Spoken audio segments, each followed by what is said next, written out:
Big boss season 8 day 5 అయితే ఒక మంచి సాంగ్తో అయితే స్టార్ట్ అవ్వడం జరిగిందండి. సో సాంగ్ కంప్లీట్ అయిన తర్వాత కంటెస్టెంట్లు అందరూ కూడా కిచెన్లో కొంతసేపు బ్రేక్ఫాస్ట్ గురించి అయితే మాట్లాడుకున్నారు. టీలు అవి తాగడం జరిగింది. సో అప్పుడు స్టార్ట్ అయిందండి ఒక చిన్న గొడవ. సో ప్రేరణ గారికి అండ్ అలాగే ఆదిత్య ఓం గారికి అయితే ఒక చిన్న గొడవ అయితే రావడం జరిగింది. బై మిస్టేక్ ఆదిత్య గారు ప్రేరణ టవల్ అయితే కూడా యూజ్ చేసుకో ఉన్నారు. సో దాని గురించి పెద్ద సీనే క్రియేట్ అవ్వడం జరిగింది. బై మిస్టేక్ ఏంటి అంటే ఇక్కడ ప్రతి ఒక్క కంటెస్టెంట్లకు ఇచ్చిన ప్రొడక్ట్స్ మీద ఒక్కొక్క మార్క్ అయితే వేసుకో ఉంటారు. ఆ టవల్ మీద అయితే మార్క్ లేదు. సో అది ఆదిత్య గారికి కనిపించలేదు. దాని గురించి ఒక చిన్న ఇష్యూ అయితే జరిగింది. ఆదిత్య గారు సారీ కూడా చెప్పారు అండ్ అలాగే మిగతా కంటెస్టుల దగ్గరికి వెళ్ళి కూడా చూపించారు. ఇలాగ ఎక్కడైనా మార్క్ ఉందా అనేసి అడగడం కూడా జరిగింది. ఎవరికి కూడా మార్క్ కనిపించలేదు. అండ్ అలాగే నిఖిల్ గారు కూడా ఇవాళ కంటతడైతే పెట్టుకున్నారండి. సో ఎందుకు అంటే తను ఎలాగైతే పాస్ట్లో తను ఏదైతే ప్రాబ్లమ్స్ ఫేస్ చేశారో దాని గురించి సోనియాకి అయితే చెప్పుకుంటూ బాధపడడం అయితే జరిగింది.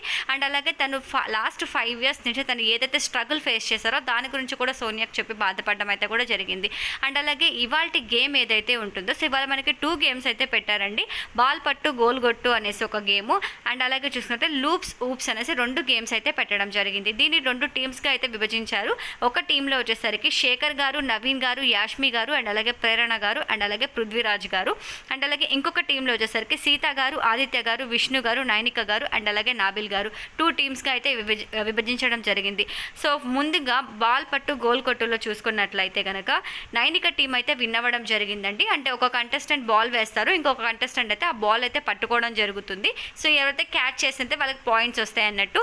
సో ఆ గేమ్లో అయితే మనకి నైనిక వాళ్ళ టీం అయితే కూడా గెలవడం జరిగింది. అండ్ ఇంకొక గేమ్ ఏదైతే ఉంటుందో సో దాన్ని వచ్చేసరికి ఈ టాస్క్ కంప్లీట్ అయిన తర్వాత మిగతా హౌస్మేట్స్ అందరూ కూడా కొంచెం సేపు చిల్ అయిన తర్వాత అయితే లూప్స్ ఊప్స్ అన్న గేమ్ అయితే కూడా పెట్టడం జరిగింది. సో ఆ గేమ్ ఎలా ఉంటుంది అంటే అందరు కంటెస్టెంట్లు కూడా చెయ్యి పట్టుకొని నిల్చుంటారు.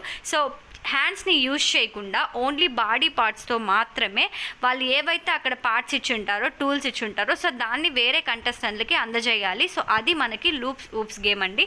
సో దీంట్లో ముందుగా గెలిచిందైతే కూడా నైనిక వారే. బట్ ఆ గేమ్లో మనకి చాలా స్లోగా ఆడింది నైనిక వాళ్ళు. బట్ మిగతా మనకి ఆపోజిట్ టీం ఏదైతే యష్మి ఉందో వాళ్ళు బై మిస్టేక్ కొన్ని రూల్స్ బ్రేక్ చేయడం వల్ల యాష్మి గ్రూప్ అయితే కూడా ఓడిపోవడం జరిగింది. నైనిక వాళ్ళు స్లోగా ఆడినప్పటికీ కూడా సో రూల్స్ అన్నీ ప్రాపర్గా ఆడారు కాబట్టి సో వాళ్ళే విన్ అవ్వడం జరిగింది. సో ఈ గేమ్ తర్వాత మళ్ళీ ఇంకొక ఇష్యూ అయితే స్టార్ట్ అవ్వడం జరిగిందండి. సీత గారు అండ్ అలాగే మణికంఠ గారితో కొంచెం సేపు మాట్లాడుకున్నారు ఒక చిన్న ఇష్యూ మీద. అది ఏంటి అంటే కంటెస్టెంట్లు అందరూ కూడా బాత్రూమ్ అనేది ప్రాపర్గా యూజ్ చేయట్లేదు అనేసి ఒక చిన్న ఇష్యూ అయితే జరిగింది.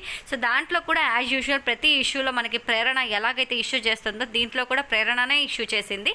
సో ఎవరైతే మణికంఠ ఉంటారో సో ఆయన దగ్గరికి వెళ్ళేసి మీరే ప్రాపర్గా బాత్రూమ్ యూజ్ చేయట్లేదు అనేసి ఒక చిన్న ఆర్గ్యుమెంట్ అయితే చేయడం జరిగింది.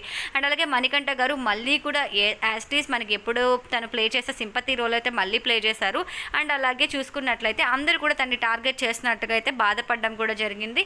అండ్ అలాగే మణికంఠ గారిని ఎవరు కూడా టీంలోకి అయితే తీసుకోవట్లేదని కూడా బాధపడడం జరిగింది. ఇదే ఇవాల్టి ఎపిసోడ్ అండి. ఇలాంటి ఫాస్ట్ అప్డేట్స్ కోసం మన ఛానల్ అయితే సబ్స్క్రైబ్